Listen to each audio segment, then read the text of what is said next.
அமீர் அவர்கள் நடிச்சிருக்காங்க. அதாவது அவரு நடிச்சிருக்காரு அப்படின்னு சொல்றதை விட வாழ்ந்திருக்காரு, ரகலை பண்ணியிருக்காரு. அது ஆரம்பத்தில் நாங்கள் அமைதிப்படை எடுக்கும்போது எங்கள் அண்ணன் சத்யராஜ் அவர் நடிப்பு எப்படி பேசப்பட்டதோ அதே மாதிரி பண்ணியிருக்காங்க என் தம்பி. ரெண்டாவது உரையாடல் வந்து அவ்வளவு நேர்த்தியாக அவ்வளவு வலிமையாக இருக்கு இந்த படத்துக்கு. இந்த திரைக்கதை மிக அழகாக நகர்த்தி கொண்டு போகுது அந்த வசனம். அது என் ரெண்டு தம்பிகளுக்கும் பாராட்டு. அமீர் வந்து எப்படி சொல்லணும்னா ஸ்க்ரீனில் ஒரு ரகலை பண்ணுவாங்க, விளையாடுவானுங்களா அந்த மாதிரி பண்ணியிருக்கான். அது வெளியில் இப்படி பார்க்குற அமீர் தாடி வச்சுட்டு இப்படி இருக்கிறாங்க, நீங்கள் திரையில் பார்க்க முடியாது. வேற மாதிரி பண்ணியிருக்கா அப்படி படம். படத்தில் கூட நடித்த எல்லாரும், அவங்க குறிப்பாக கதாநாயகன் நடித்த அவங்க ஆனந்தராஜ் ஐயா, என்னுடைய சியான் ராஜ் கபூர், அண்ணா இமான் அண்ணாச்சி, தம்பி கஞ்சா கருப்பு, கூட நடித்த எல்லா கதாபாத்திரங்களுக்கும் ஒரு முக்கியத்துவம் இருக்குது. சும்மா வந்துட்டு போனாங்கன்னு இல்லாமல் எல்லா கதாபாத்திரங்களும் செறிவாக செதுக்கப்பட்டிருக்குது. அதில் நான் வெகுவாக ரசித்தது திரைக்கதையினுடைய நகர்த்தல். வேகமாக அந்த காட்சி அடுக்கடுக்காக நகர்ந்து போகிறது, எதிர்பார்ப்பை கூட்டிக் கொண்டே போவது, என்ன நடந்திருக்கும் அப்படின்னு ஒரு எதிர்பார்ப்பை கூட்டிக்கிட்டே போகிறது, அதை நகர்த்தி கொண்டு போகிற மிக நேர்த்தியான உரையாடல்கள். அப்புறம் என்னுடைய நண்பர் வித்யாசாகருடைய இசை, குறிப்பாக பின்னணி இசை.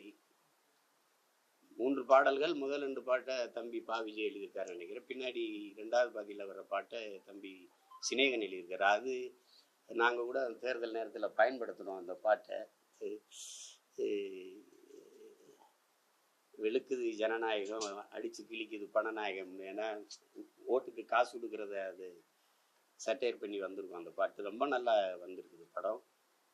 நீங்கள் பாருங்கள், உண்மையிலே உயிர் தமிழுக்கு தான். அது அவ்வளவு நேர்த்தியான படம். இது வெறுமனே இது ஒரு என்ன சொல்றது சீரியஸான அரசியல் படம்னு நினைச்சிடக்கூடாது. ரொம்ப ரசிக்கத்தக்க படம், ரொம்ப நாளாச்சு இப்படி படம் வந்து. சிலருக்கு அரசியல் பார்வை இருக்காது, புரிதல் இருக்காது, அதனால அதை எப்படி தொடர்றதுன்னு தெரியாம தடுமாறிடுவாங்க. இவங்க 2 பேரும் என் தம்பிகளுக்கு நல்லா அரசியல் தெரிஞ்சதுனால பூந்து விளையாடிட்டாங்க. அது நாங்கள் விரும்பினது வாக்குப்பதிவுக்கு முன்னாடி இந்த படத்தை கொண்டு வந்துடணும்னு நினச்சோம், அது முடியல. அதனால இந்த மே 10ஆம் தேதி வருது. அன்பு கூர்ந்து நான் என் அருமை சொந்தங்களிடத்தில் கேட்பது, நீங்கள் திரையரங்கில் சென்று இதை பார்த்து ரசிக்கணும், அதுக்கு பேராதரவு கொடுக்கணும். உண்மையிலேயே ஒரு நல்ல அரசியல் புரிதலை உருவாக்குகிற ஒரு படம். இதில் பணி செய்த அத்தனை தொழில்நுட்ப கலைஞர்கள் எல்லாருக்கும் என்னுடைய அன்பும் வாழ்த்துக்களும். குறிப்பாக பெருமுயற்சிக்கு அப்புறம் என் தம்பி இது ஆதம்பாவா ஒரு முழு படமாக உருவாக்கி திரைக்கு கொண்டு வந்துட்டான்.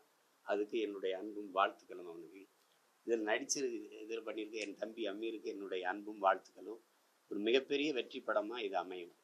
நடிச்சுக்கிறான், யோகியில் அதெல்லாம் நடித்தான். ஆனால் இந்த படம் அவனுக்கு முழுமையான ஒரு நடிகனா இந்த படம் அவனை கொண்டு போய் சேர்க்கும்னு நான் ஆழமாக நம்புகிறேன். அதுக்காக என் அன்பு நிறைந்த வாழ்த்துக்களை என் தம்பிக்கு தெரிவிக்கிறதுல மகிழ்ச்சி அடைகிறேன். படத்தை கொண்டு போய் என் அன்பு உடன் பிறந்தார்கள், ஊடகவியலாளர்கள் கொண்டு போய் சேருங்க. ஒரு நல்ல படம், நீங்களும் பாருங்க, போட்டு காட்டவங்க.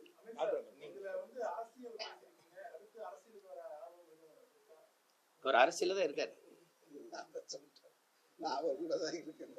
அரசியல தான் இருக்காரு. தேர்தலில் நிக்கிறதா அரசியல்னு நீங்க நினைக்க கூடாது. மக்கள் பிரச்சனைக்கு யாரு முதல்ல முன்னு நிக்கிறானோ, குரல் கொடுக்குறானோ, அதுவெல்லாம் அரசியல் தான். அரசியல்னா என்னன்னு நினைக்க சொல்லுங்க. என்ன எல்லாரும் கூட்டமா இருக்கிறீங்க அப்படின்னு கேள்வி கேட்குறீங்கல்ல, அதுவே அரசியல் தான். அதுதான் ஒவ்வொரு மனிதனின் ஒவ்வொரு வார்த்தையிலும் அரசியல் பிறக்குதுங்கிற. அவன் சொல்றான்ல, சேவர சொல்றான்ல, பசியோடு இருந்தான் ஒருத்தன், உணவு கொடுத்தேன், என்னை மனிதாபிமானின்னாங்க. ஏன் அவனுக்கு உணவு கிடைக்கலன்னு கேட்டேன், என்னை கம்யூனிஸ்டுன்ட்டாங்க. இதுதான் கதை. நாங்க கேட்கிறோம்ல, ஒவ்வொரு நாளும் கேள்வி கேட்கிறோம்ல, அதுதான். அதனால அவர் அரசியல் தான் இருக்காரு.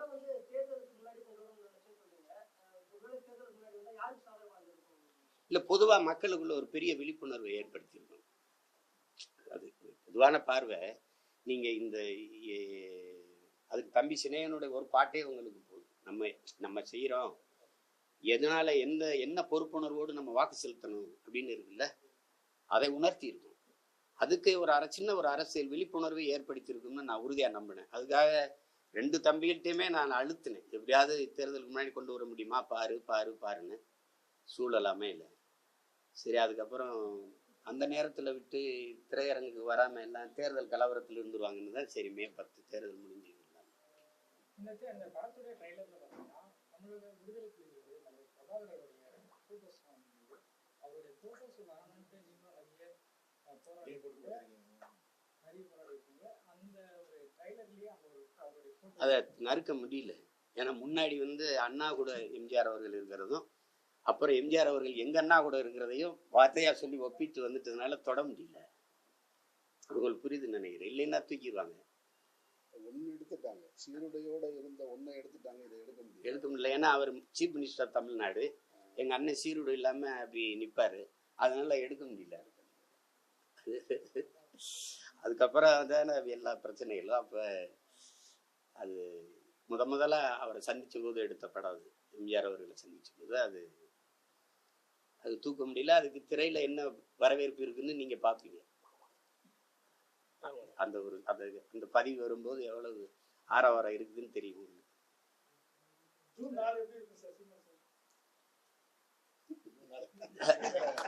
நல்லா இருக்கு. இவ்வளவு வெயில் இருக்காது, இவ்வளவு வெயில் இருக்காது. எதுக்கு அதுக்கெல்லாம் போறீங்க? அவ்வளவு தூரம் எல்லாம் போறீங்க.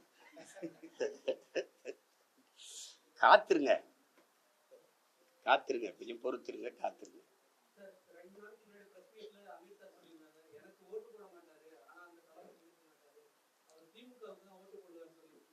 அவனே தானே சொன்னான். கேளுங்க, போன தேர்தல் யாருக்கு ஓட்டு போட்டான்னு கேளுங்க. எங்க வீட்டுல எங்க அண்ணன் பசங்க எல்லாம் எனக்கு போடுவாங்க. இவன் அங்கதான் போட்டேன்னு தான் சொன்னான். அப்புறம் அவனை வச்சுதான் சொல்றேன். ஆனா நீங்க சொல்ற குற்றச்சாட்டு அவன் செய்யவே மாட்டான். எனக்கு தெரியும், தனிப்பட்ட முறையில என் தம்பி எனக்கு தெரியும். அவன் இரையச்சம் கொண்டவன், உண்மையிலேயே நபிகள் வழியில் நடக்கிறவன். அதனால அதை செய்யவே மாட்டான். மற்றவங்க செய்யறதுக்கு நாம எப்படி பொறுப்பு இருக்க முடியும்? அதை திரும்ப நான் உங்களுக்கு சொல்றேன். இப்ப என் தம்பி படம் தயாரிச்சிருக்கான். இந்த காசை எப்படா சம்பாரிச்சான்னு கேட்டுக்கிட்டு நாங்க படம் நடிக்கவோ இயக்கவோ முடியாது. ஒரு தயாரிப்பாளர் வாய்ப்பு கொடுக்குறாரு, வேலை செய்யறோம், அவ்வளவுதான்.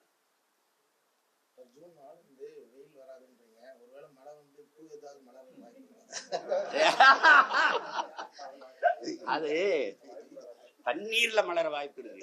தமிழர்கள் கண்ணீர்ல மலர வாய்ப்பு கிடையாது. அது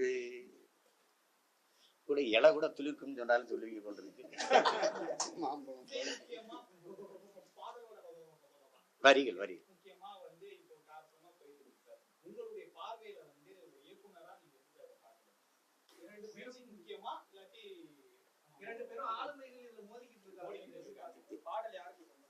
கல்வியா செல்வமா வீரமாங்கிற கதை மறுபடியும் சரஸ்வதி சௌரம் தான் எடுக்கணும். நாங்க அப்படி கிடையாது. இசைத்தமிழ் நீ செய்த அறிஞ்சாதனைன்னு இருக்கிற மாதிரிதான் அது. பாடலா இசையானா ரெண்டுமே முக்கியம்தான். வெறுமனே மெல்லி இசை, வரிகள் இல்லாத இசையும் நம்ம ரசிச்சிருக்கோம். நத்திங் பட் விண்ட் எல்லாம் நம்ம பார்த்துருக்கோம். இசை இல்லாத சந்த வரிகளை கவிதையா படிக்கும் போதும் நம்ம ரசிக்கிறோம். அப்ப ரெண்டுமே ஒண்ணு ஏன் பிரிக்கணும்? மொழி உடல்னா இசை வந்து உயிர்னு வச்சுக்கிறீங்க, அப்படி வச்சுக்கிறீங்க. ஒரு மூச்சுன்னு வச்சுக்கிறீங்க. அதை போட்டு எதை பிரிச்சுக்கிட்டு இருக்கணும்? ரெண்டு தகப்பங்களுக்குள்ள இருக்கிற மோதலுக்குள்ள பிள்ளைகளை கொண்டு இழுத்து விடக்கூடாது. அது தீர்க்கப்பட வேண்டிய பிரச்சனை. அது தீர்க்கப்பட வேண்டிய பிரச்சனை. எங்க அப்பா இளையராஜா கேட்கறதுல இருக்கிற நியாயத்தை புரியணும். முதல்ல ஒரு படைப்பாளிங்கிறவருக்கு வந்து அவருக்குன்னு படைப்புக்கான அங்கீகாரம் வேணும். இப்ப என் தம்பி வந்து இந்த படத்தை தயாரிச்சிட்டாருன்னா இந்த படத்துல இசையமைச்சது, பாட்டு எல்லாத்துக்குமே பொறுப்பு அவர்கிட்ட ஊதியம் வாங்கிட்டாங்க. அதனால அவருக்கு தான். ஆனா இப்ப நாங்க ஒரு படத்தை வந்து தொலைக்காட்சி கொடுக்குறோன்னு வைங்களேன், ஒரு முறை ஒளிபரப்புறது தான் எங்களுக்கு காசு கொடுக்குறாங்க. ஆனா குறைஞ்சது இப்ப குறிப்பா என் தம்பி படத்தை எடுத்துக்கிறீங்களேன், எவ்வளவு கொடுத்து வாங்கியிருப்பாங்கன்னு நினைக்கிறீங்க? ஆனா எத்தனை முறை ஒளிபரப்பப்பட்டிருக்குன்னு நினைப்பீங்க? அப்போ ஒரு முறை ஒரு 10 லட்ச ரூபா கொடுத்து ஒரு படத்தை வாங்கிட்டீங்கன்னா நீங்க அதை வாழ்நாள் முழுக்க வச்சுக்கிறீங்க அந்த உரிமத்தை. அப்ப அந்த ஒவ்வொரு முறையும் முன்னாடியெல்லாம் வானொலியில ஒரு பாட்டு வந்துச்சுன்னா அந்த ஒரு தடவை ஒளிபரப்புனா அதுக்கான ஒரு ராயல்ட்டின்னு ஒன்று கொடுப்பாங்க. அப்போ ஒரு படைப்பாளிக்கு, அந்த எழுத்தாளருக்கு, அந்த இசையமைப்பாளருக்கு, இந்த தயாரிப்பாளருக்கு ஒரு விழுக்காட்டு அடிப்பில் வச்சுக்கலாம். 60 தயாரிப்பாளருக்கு, மீதி மற்றவங்களுக்கு அந்த வாங்கி வெளியிடுற நிறுவனத்துக்கு ஒரு 60, மீதியில 40ல தயாரிப்பாளர், படைப்பாளிகள் அவங்களுக்கெல்லாம் பிரிச்சு கொடுக்கறதுங்கிறது ஒரு நியாயமான உரிமை. அதை தான் அவர் கேட்கிறாரு. அதை நம்ம புரிந்து கொள்ற விதத்துல எல்லாரும் தவறு பண்ணிட்டு, அப்பா இளையராஜா வந்து கவிஞர்களுக்கு கொடுக்காதீங்க, பாடகர்கள் கொடுக்காதீங்கன்னு சொல்ல, எனக்கு அதுல உரிமை இருக்கு, எனக்கு உரியதை கொடுங்கன்னு கேட்கிறாரு. அது அவரு சரிதானே? அது மாற்றம் வராது தம்பி, வர வைக்கணும். தானாய் எல்லாம் மாறும் என்பது பழைய பொய்யடா.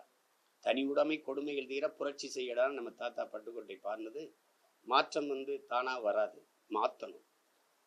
காந்தி சொல்றாருல, உலகத்தை எப்படிப்பட்ட மாற்றத்தை ஏற்படுத்தி நீ நினைக்கிறியோ அந்த மாற்றத்தை உன்னிலிருந்து தொடங்குன்னு. நான் என்னிலிருந்து தொடங்குறேன், நீங்க உங்களிலிருந்து தொடங்குங்க, மண்ணிலிருந்து தானா தொடங்கு. ஒரு சில மக்கள் ஹீரோக்களால தான் மாற்றம் வரும்.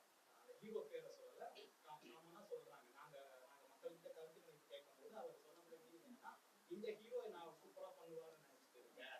அப்பனா அரசியல்வாதிகள் இது பண்ண மாட்டாங்களா? இப்போ ஹீரோவை நம்பிதான் தமிழ்நாடே இருந்துட்டு இருக்கா. அப்படியே ஒரு கேள்வி வருது. அது மற்ற மாநிலங்கள் இல்லாத ஒரு அளவு கடந்த திரைக்கவர்ச்சி நமக்கு திணிக்கப்பட்டிருக்கு. உங்களுக்கு புரியுதுன்னு நினைக்கிறேன். அளவு கடந்த திரைக்கவர்ச்சி நமக்கு இருக்கு. இப்போ அருகில் இருக்கு கேரளா, இங்கேயே அரசியல் இருக்கு. மேற்கு வங்கத்தில் இருக்கு, எல்லா மாநிலங்கள்லயும் இருக்கு. இங்க கூடுதலா இருக்கு. இப்ப அந்த ஹீரோ மேல மக்கள் வைக்கிற நம்பிக்கையை அவர் அப்படி காப்பாத்திட்டாருன்னா ரியல் ஹீரோ இருந்தவர் ரியல் ஹீரோ ஆயிட போறாரு. ஆனா எங்களுக்கெல்லாம் ரியல் ஹீரோ இன்னும் இருக்கிறாருன்னா எங்க ஐயா நல்ல கண்ணவர்கள். ஒரு 10 ஆண்டுகளுக்கு முன்ன வரைக்கும் சொல்லப்பட்டுக்கிட்டு இருந்தது ஹீரோக்கள் மாற்றத்தை ஏற்படுத்துவாங்க. நம்மளும் கூட அதுல நம்பிக்கைக்குரிய ஒரு ஆளா தான் இருந்தோம். ஆனா கடந்த 10 ஆண்டுகள்ல தமிழகத்துல தமிழ் தேசிய அரசியலை கொண்டு எல்லோருக்கும் தமிழ் தேசிய அரசியல் பற்றிய புரிதலையும், மண்ணையும் மலையையும் மரத்தையும் விலங்குகளையும் குருவிகளையும் காக்கை குருவிகளையும் பற்றி பேசி ஒரு மாற்றத்தை கொண்டு வந்தது அவர் தான். அப்ப அவர் ஹீரோவா? ஒரு ஒற்றை மனிதனா தான் கிட்டத்தட்ட 30 லட்சம் வாக்குகளை பெற்றுக்கொண்டு மாற்றத்தை ஏற்படுத்தியிருக்காரு. 30 லட்சம் அதிகாரத்தை பிடிக்கிற வாக்குகளாக இன்னும் மாறலையே தவிர அவர் மாற்றத்தை தொடங்கிட்டார் 10 வருஷத்துக்கு முன்னாடியே. களத்துல இது போற காலகட்டத்தில் அவர் சொல்ற மாற்றம் வருமா, ஹீரோக்கள் சொல்ற மாற்றம் வருமானதை பொறுத்து தான் பார்க்க முடியும். யார் கடைசி வரைக்கும் மக்கள் பக்கத்தில் நிற்கிறாங்கன்றதை வச்சு தானே முடிவு எடுக்க முடியும். என் தம்பி சொல்றதுல இருக்கிறத நீங்க ஆழ்ந்து கவனிக்கணும். தனி மனிதனில் இல்ல மாற்று, முன்வைக்கிற தத்துவத்துலதான் மாற்று.